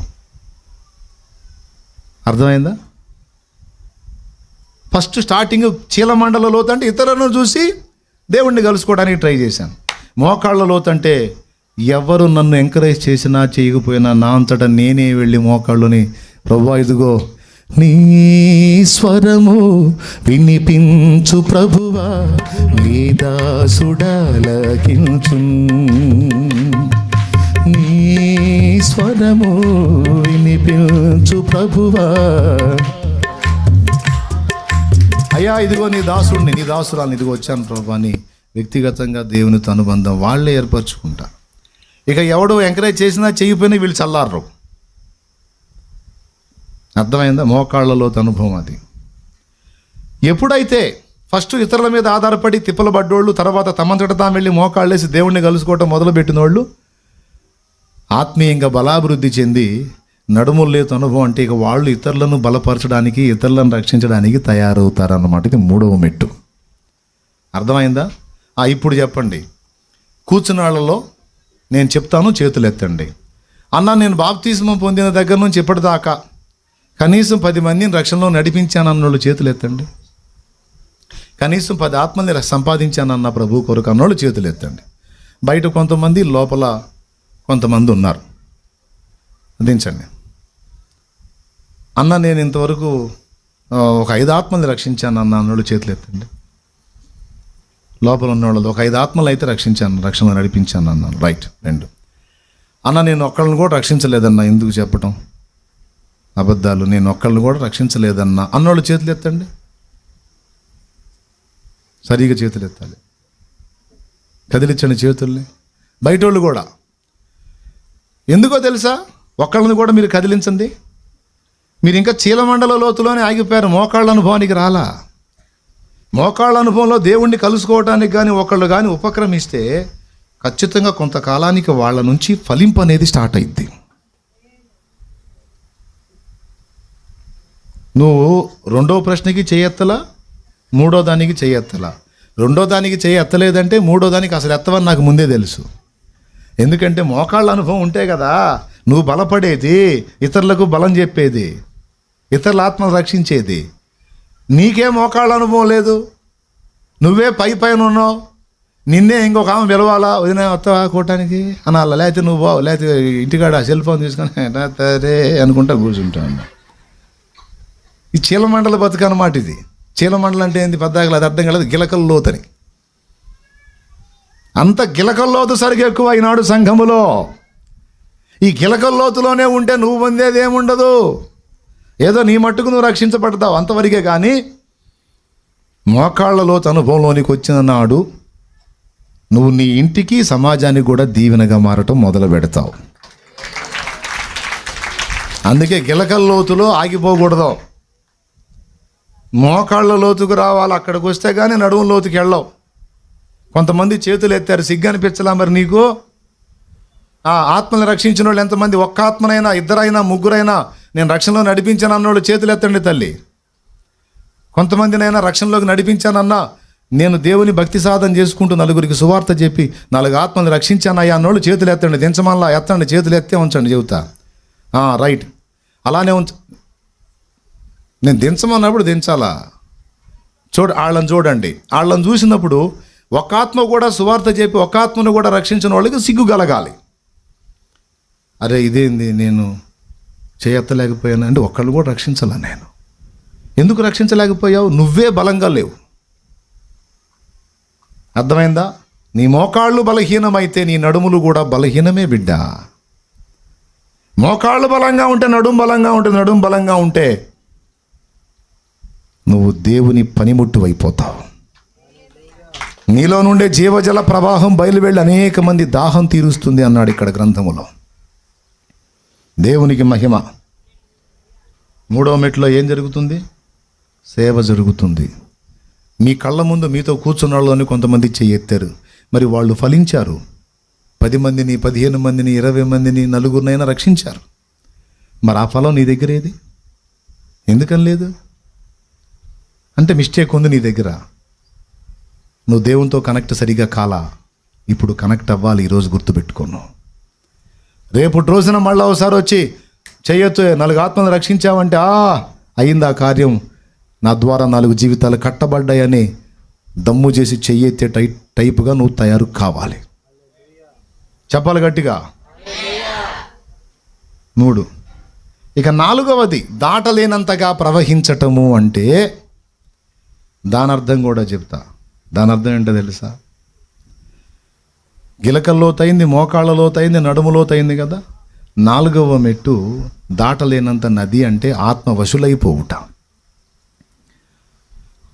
అది దైవజనుడు, దైవజనురాలి అంతస్తు. నడుముల లోతంటే కొంతమంది జీవితాలు వెలిగిస్తారు. వాళ్ళు కొన్ని జీవితాలకే వెలుగు. వాళ్ళ జీవితంలో కొంతవరకే వాడబడటం. కానీ నదిలాగా ప్రవహిస్తుంది, ఇక దాటలేకుండా అయిపోయిందంటే అర్థం ఏంటంటే ఇక వీళ్ళు వాళ్ళ వశంలో ఉండరు. ఇక వాళ్ళని వాళ్ళు నడిపించుకోరు. గిలకల్లోతుంటే మనం నడుస్తాం. చెప్పండి, అవునా కాదా? మోకాళ్ళలోతుంటే మనమే దాటుతాం. చెప్పండి, నడుములోతుంటే మనమే దాటుతాం నదిని.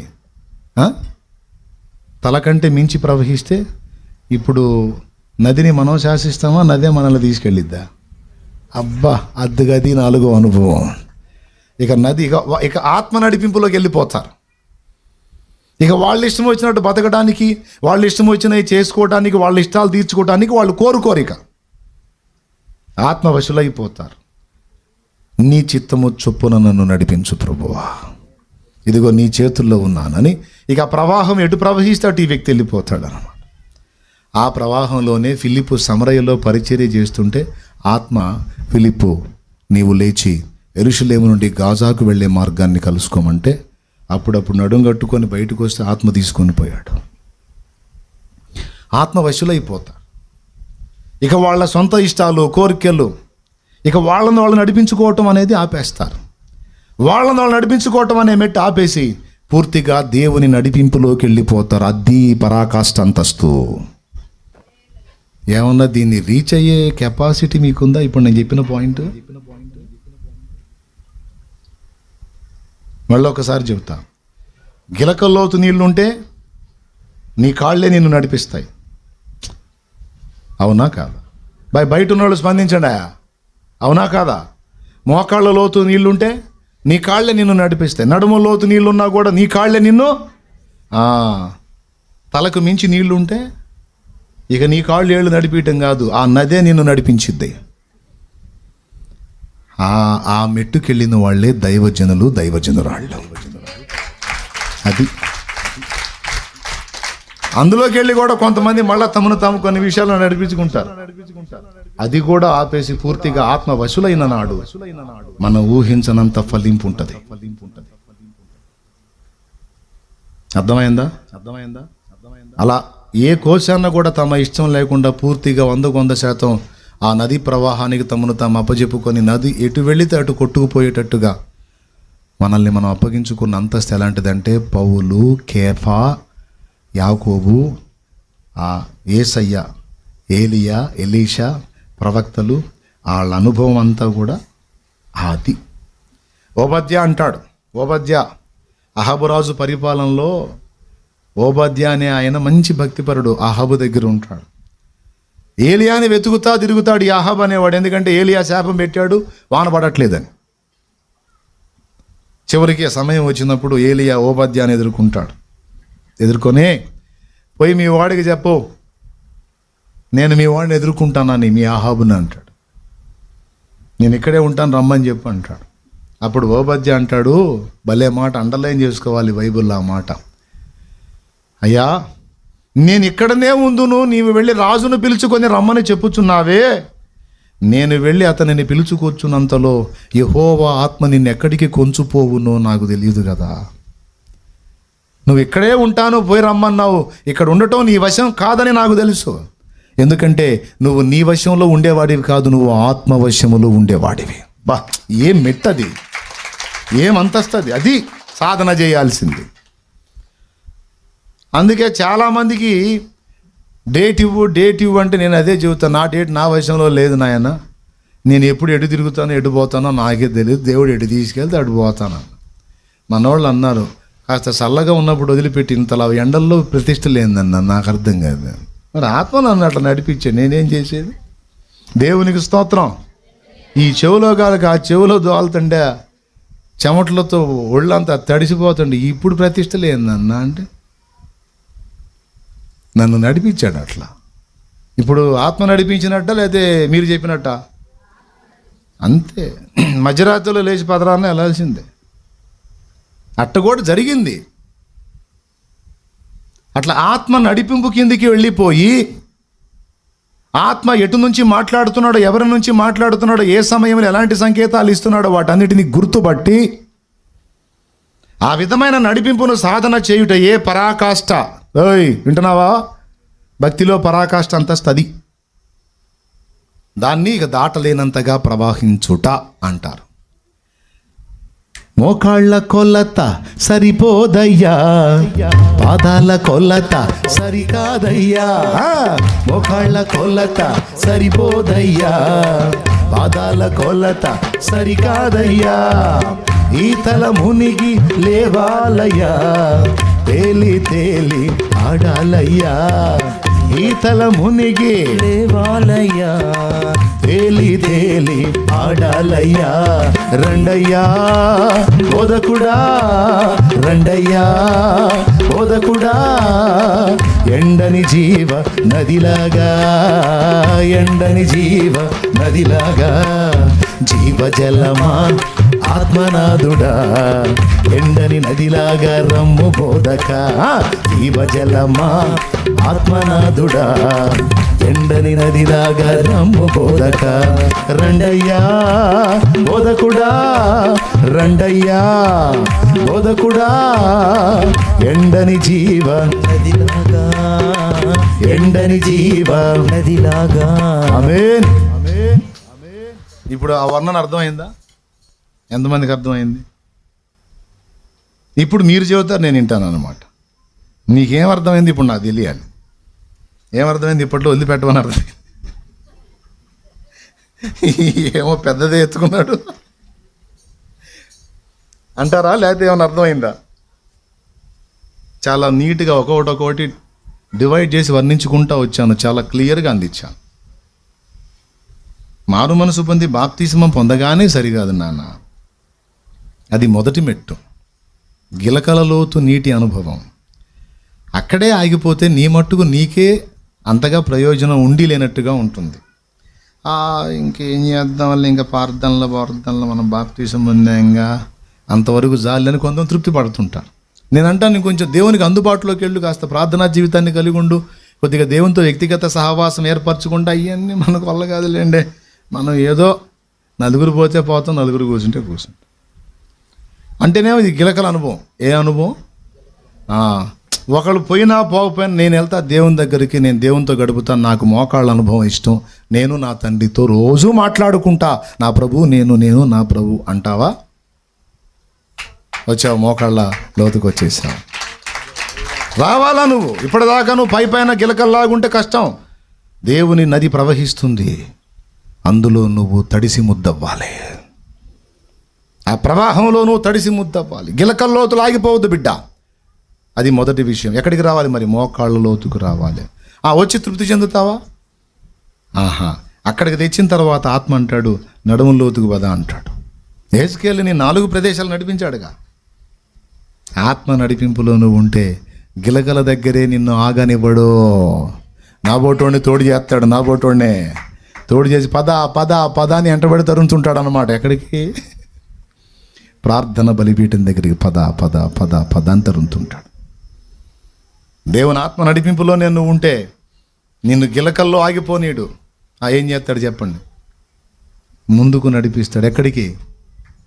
మోకాళ్ళ అనుభవానికి నడిపిస్తాడు. అవునా? ఆ నడిపింపు కూడా నువ్వు పొందుకుంటే అంతటితో ఆగనీయుడు. అయ్యా మోకాళ్ళలోతు వచ్చాక సరిపోయిద్దా, మరి నడుములో బా అంటాడు. నడుములోతు బా అంటాడు. నడుములోతు కూడా ఉందా? ఉంది, నేనున్నాగా. అది దేవుని నడిపింపంటే. అక్కడికే నడిపించమన్నాడు మాసిలామణి గారు. నా జీవిత తీరమునా నా పజయ భారమునా నలిగిన నా హృదయమును నడిపించుము లోతునకు. నా జీవిత తీరమునా నా పజయ భారమునా నలిగిన నా హృదయమును నడిపించుము లోతునకు.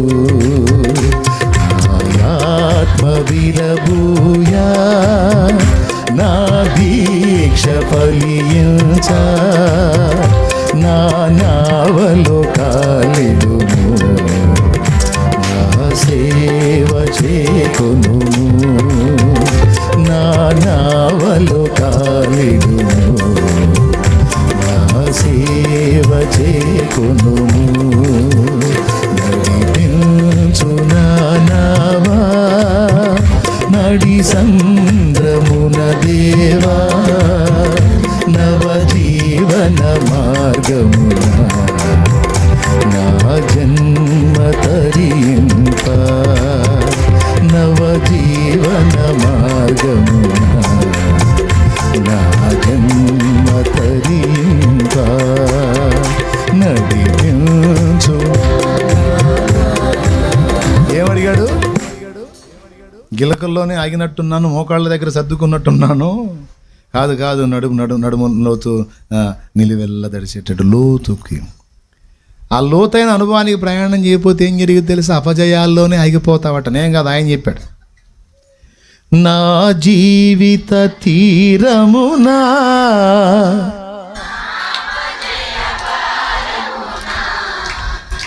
నలిగిన నా హృదయమును.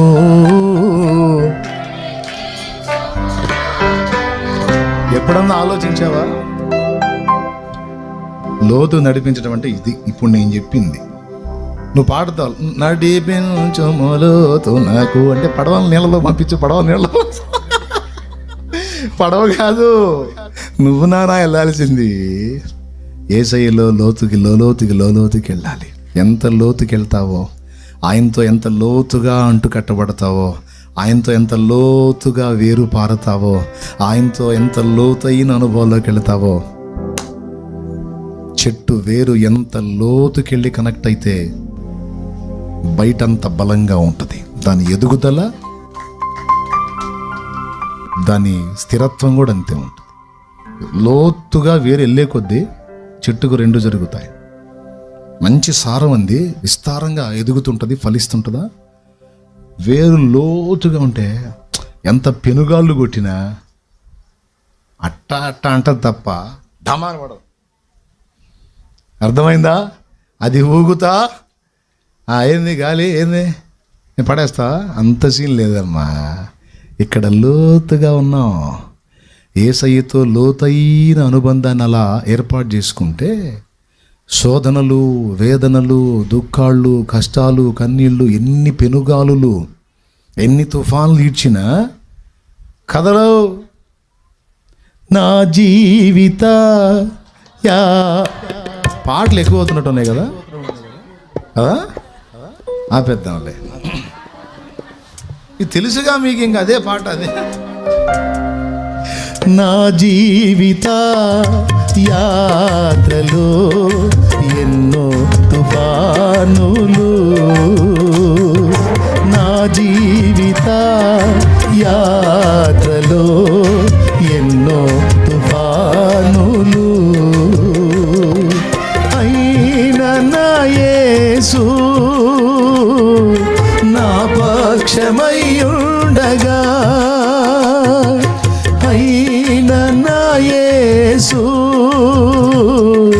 నా పక్షమయ్యుండగా, తుఫాను నడచి పెనుగాలులెదురించి గాలి నాపి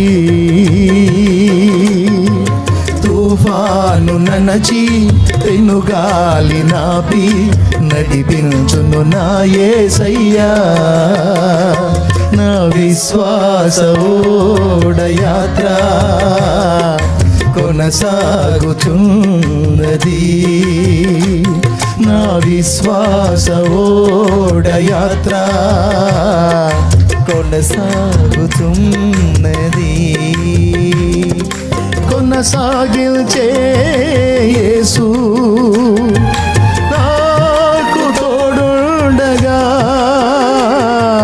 కొనసాగించే యేసు నాకు తోడుండగా తుఫానులైనా పెనుగాలులైనా తుఫానులైనా పెనుగాలులైనా ఆపలేవు నా యాత్రను నా విశ్వాస ఓడయాత్ర మరే నీకు పెద్ద జబ్బు వచ్చిందంట అని రిపోర్ట్ వచ్చినా నువ్వు భయపడవు. రోగమా వచ్చావా నేను పడేద్దామని పడేస్తావా? యేసుతో నాకు లోతైన అనుబంధం ఉంది. ఆయన నన్ను పట్టుకొని ఉన్నాడు. రహస్యమందు ఆయన నన్ను పెనేసుకొని ఉన్నాడు. మరి నన్ను ఎట్ట పడేస్తావే రోగమా? ఎట్లా సాధ్యమైతే? ఆయన వదిలితే పడతా అంతే తప్ప ఆయన పట్టుకుంటే నన్ను పడేసేద్దాం ఎవడికి లేదు. ఏ రోగానికి లేదు, ఏ అప్పుకు లేదు, ఏ సమస్యకు లేదు, ఏ మనిషికి లేదు, ఏ అధికారికి లేదు, ఏ అధికారాలకు లేదు. లేదో ఆయన నన్ను పట్టుకొని ఉన్నాడు. నేను ఆయన నేను లోతైన అనుబంధం, లోతుగా పెనవేసుకుని ఉన్నా. సాధ్యం కాదు ఇక. అందుకు నడపమంటున్నాడు లోతైన అనుభవానికి. చెప్పండి, ఏరు పైన ఉంటే చెట్టు ధన్మని పడిద్దా లేకపోతే లోతులో ఉంటే పడిద్దా? ఎవరు లోతు అన్నారు? వేరు లోతులో ఉంటే పడదమ్మా, పైన ఉంటుంది. పైన ఉన్న చెట్టు ధన్మని దొల్లిపోయింది. వేరు లోపలికి పోయిన చెట్టుకు సారం ఎక్కువ అందిద్దా? పైన వేళ్ళు ఉంటే అందిద్దా? పైన వేళ్ళు ఉంటే పెందలాడి చచ్చిద్ది. అవునా? ఎంత లోతుకెళితే అంత సారం. ఓకేనా? ఆకువాడ ఓకే, అది పాట, అది అక్కడ అది కోట్ చేసుకో. దేవునికి స్తోత్రం. ఓకేనా? ఇప్పుడు ఏం చెప్పాను? ఏం కావాలన్నాను? లోతుగా వెళ్ళాలి. ఇప్పుడు చెప్పండి, గిలకల దగ్గర ఆగిపోతారా? మరి ఎక్కడ దాకా వస్తారు? గిలకల దాకా కాదులే కానీ అర్థమైందే కానీ కత్తి మోకాళ్ళ దాకా వస్తాలే అంటావా? సరే ఆడకరా, నీకెందుకు? నడువుల కాడికి ఆయన తీసుకెళ్తాడు. సరే నడువుల కాడికి అట్టినారా, నిన్ను ఆయనే వశపరుచుకుంటాడు. యేసయ్యా నా నిరీక్షణ ఆధారమా, నా నిరీక్షణ ఆధారమా యేసయ్యా.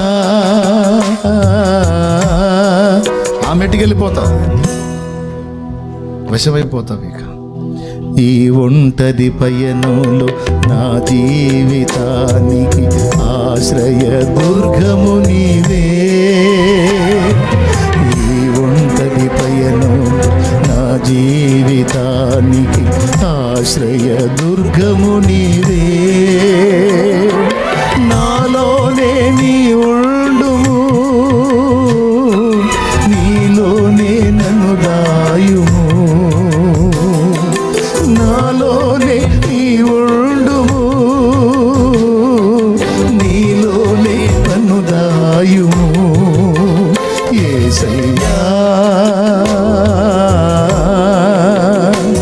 నా నిరీక్షణ ఆధారమా, నా నిరీక్షణ ఆధారమా.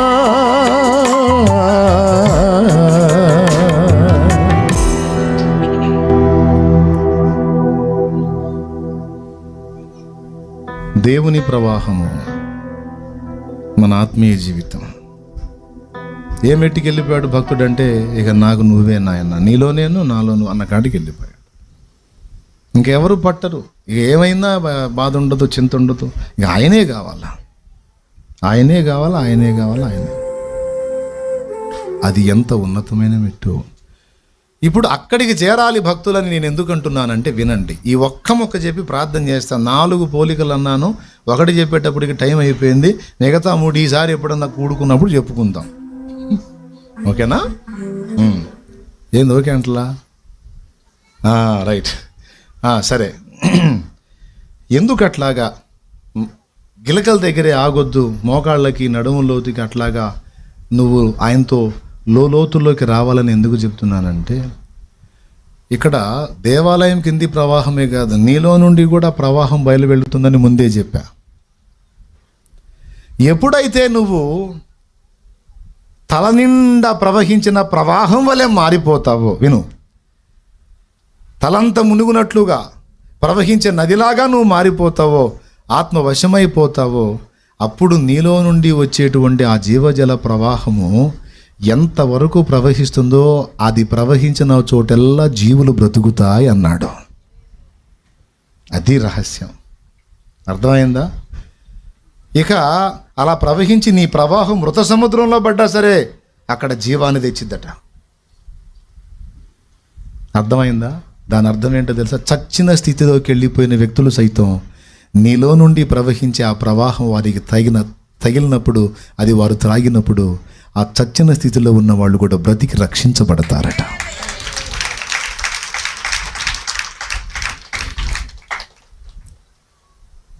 ఎంతమందిని రక్షణ నడిపించి ఉంటావమ్మా నువ్వు? ఒక అంచనా, కనీసం ఒక 20 మందిని రక్షించు. చెయ్యొద్దు అట్లా. ఇక్కడ ఒక బిడ్డ చెయ్యెత్తింది, కనీసం ఒక 20 మంది పైచిలుకు ఆత్మని రక్షణ నడిపించాను అన్నా అని. ఇది జనం మెప్పు కోసం, గొప్పతనం కోసం కాదు. ఆ బిడ్డ తను ఆత్మీయ ప్రగతి పొంది గిలకల లోతు నుంచి మోకాళ్ళ లోతుకు వచ్చి, అక్కడి నుంచి నడుముల లోతుకు వచ్చి, అక్కడి నుంచి దేవుని వశానికి వచ్చి, దేవుణ్ణి ప్రకటిస్తూ, ప్రార్థిస్తూ, ఇతరులకు పరిచయం చేస్తూ ప్రభువుని, తన నుండి దేవుడు ప్రవహించి తనిచ్చిన ప్రవాహాన్ని బట్టి 20 మంది చచ్చిన స్థితిలో ఉన్నవాళ్ళు బతికారు. ఇప్పుడు తన నుండి బయలు వెళ్ళిన జీవ ప్రవాహం 20 మంది చచ్చిన స్థితిలో ఉన్నవాళ్ళు బ్రతకడానికి కారణమైందిగా. అట్లాగే ఇక్కడ కూర్చున్న ప్రతి ఒక్కరూ ఒక నది వలె ఆ బిడ్డలాగా ప్రవహిస్తే, ఒక్కసారి చెప్పండి నాకు ఆన్సరు. మీరు ఎన్ని ప్రాంతాలకు తగులుతారో అక్కడల్లా, మీరు తగిలిన చోటల్లా మనుషులు బ్రతుకుతారమ్మా. మృత సముద్రపు నీళ్లు కూడా మంచి నీళ్లుగా మారిపోతాయమ్మా. అరబా నీళ్లు కూడా జీవజలం అయిపోతుందమ్మా. ఒకప్పుడు సమస్తాన్ని చంపేసేటువంటి పరిస్థితుల్లో ఉన్నటువంటి ఆ నీళ్లు ఇప్పుడు సమస్తాన్ని బ్రతికించడానికి మారిపోయిన మంచి నీళ్లులాగా. ఒకప్పుడు తను రక్షించినటువంటి 20 ఆత్మల్ని తీసుకుందాం, అందులో ఎన్ని జీవితాలు కుటుంబానికి శాపంగా ఉన్నాయో, తమకు తాము నాశనంగా ఉన్నాయో, ఎంతమంది జీవితాలకు తలనొప్పిగా ఉన్నాయో, ఇప్పుడు ఇక్కడి నుంచి ప్రవాహం వెళ్ళి వాళ్ళను స్పర్శించినప్పుడు, అది స్వీకరించిన వాళ్ళు బ్రతికినప్పుడు ఇప్పుడు ఏమైందో తెలుసా? ఏమైంది మీరు చెప్పండి? ఒకప్పుడు మృత స్థితిలో ఉన్నవాళ్ళు ఇప్పుడు జీవించి అనేకుల్ని జీవింపజేసే స్థాయికి వచ్చారు. ఒకప్పుడు సమస్తాన్ని చంపేసేటువంటి నీళ్ళు ఈరోజు అన్ని జీవులకు బ్రతకడానికి ఆధారమైనాయి. నాకు ఒక తల్లే జీవజల ప్రవాహము ప్రభు నాకు అందించడానికి ఒక స్త్రీని వాడుకున్నాడు. మాతృమూర్తి నాకు తల్లి సమానురాలు. అమ్మ అనే పిలుచుకుంటాను, చిన్నమ్మ అనే పిలుచుకుంటాను. ఆ పాత్రలో నుంచి నాకు అందించాడు ప్రవాహాన్ని. అది నేను గైకొన్నాను, దేవుని వైపు తిరిగాను. ఇప్పుడు ఒకప్పుడు నాకు నేనే నష్టంగా, నా కుటుంబానికి, సమాజానికి కూడా నష్టకరంగా ఉన్నాను. నేను తాగాను, నాతో పాటు కొంతమంది తీసుకెళ్ళి తాపించాను. వాడిని నువ్వు తాపలేవంటే పంతం బట్టి వాడిని తాపించేవాడు నేను. వాడి చేత నువ్వు సిగరెట్ దాపించలేవంటే ఎందుకు తాపించాలని తేలుస్తానని వాడికి పిచ్చి ఎక్కించి మరి సిగరెట్ దాపించేవాడు. ఎలా తాగాలో వాడు నేర్పించి మరి దాపించేవాడు. అంటే నేను ఇతరులకు చావుగా ఉన్నానా, రక్షణగా ఉన్నానా? అలాంటిది ఒక బిడ్డ నుంచి జీవజల ప్రవాహం స్రవించేది, అందులోనిది నేను త్రాగినప్పుడు నేను బ్రతకడం ఈరోజు అనేకులు బ్రతకడానికి అది ఆధారమైంది.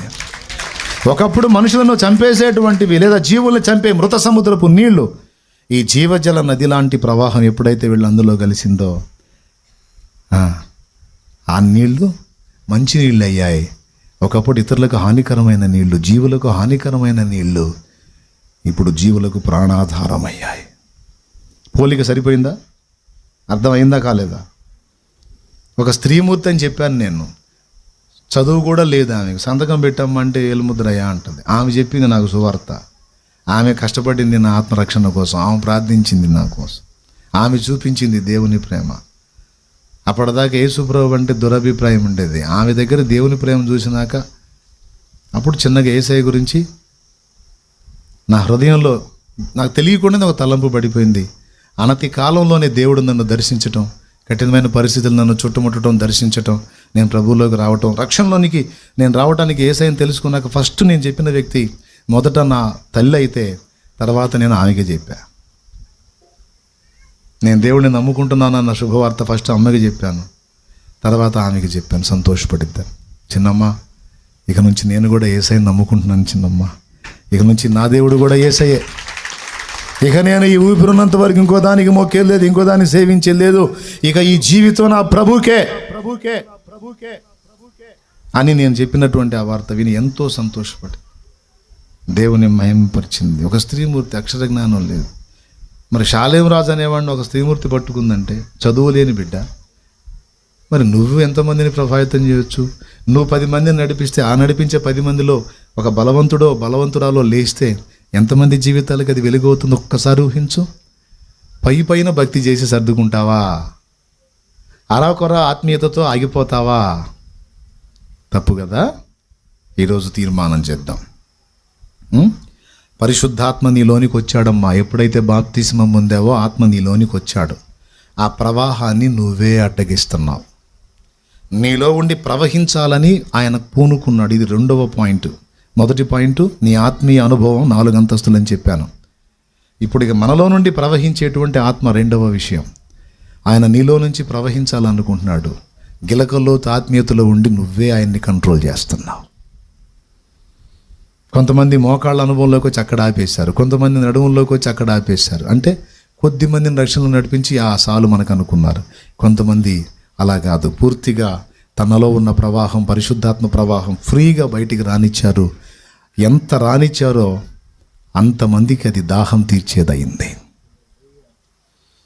ఇప్పుడు నాలో ప్రవాహం ఉంది. నేను చిలకలూరుపేటలోనే కూర్చుంటే మీకెట్ట దాహం తీరిద్ది? ఇప్పుడు నాలో నా పరిశుద్ధాత్మ దేవుడు నుంచి నా ప్రవాహంలోనిది మీకు త్రాగనివ్వటానికి ఇక్కడికి వచ్చాను నేను. ఇప్పుడు ఇంతమంది కూర్చొని విన్నారు, కొంతమందికైనా దాహం తీరదంటావా? కాబట్టి ఒక ఊరు ఒక వాడని ఫిక్స్ అయిపోలా. ఇప్పటికి 2 వారాలుగా మందిర ప్రతిష్టలో తిరుగుతూ ఉన్నాను. రోజు తిరుగుతూనే ఉన్నాను, తిరుగుతూ ఉంటా.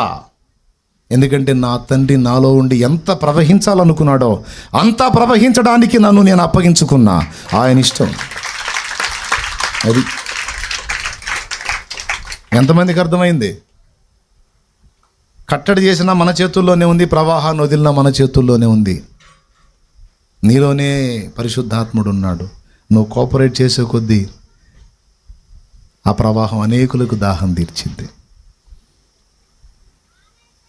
మందిరంలోనే చెబితే 1000 మందికి, ఆన్లైన్లో దాన్ని అవుట్ చేశా 1,00,000 మందికి దాహం తీరింది. అర్థమైందా? పుస్తక రూపంలో ప్రింట్ చేసి వదిలే 1,00,000 మందికి దాహం తీరింది.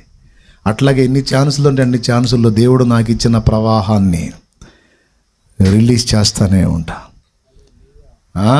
పారు చోటెల్ల పుష్టికరమే రండయ్యా, ఆ పాటలో ఉంటుంది.